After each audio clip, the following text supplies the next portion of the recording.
ચાલો. હર હર નર્મદે.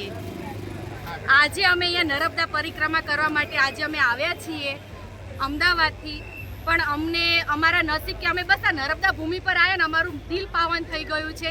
જે અમને આ સરે અમને એટલી સરસ વાણીમાં અહીંયા અમને આપણે નાગરિકને આપણા માટે જે એમને સૂચન આપ્યું છે કે આપણે ખબર હોય તો બધાએ પ્રયાગરાજમાં જોયું હતું કે આપણા નાગરિકનો દોષ હતો ને નાગરિકના ગવર્મેન્ટ તો આપણા માટે જ છે, પણ આપણે એમના રૂલ્સને ફોલો નથી કરતા ને ત્યારે નાગરિક થાય છે.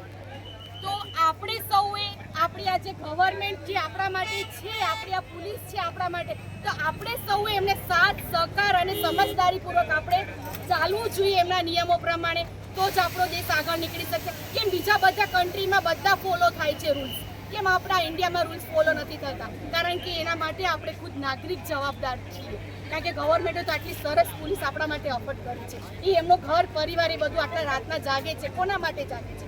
એ આપણા માટે જાગે છે. તો આપણે બધા અહીંયા દરેક જે મારી જોડે જે નાગરિક છે, તો બધા સૌ હર હર નર્મદે. નર્મદે હર.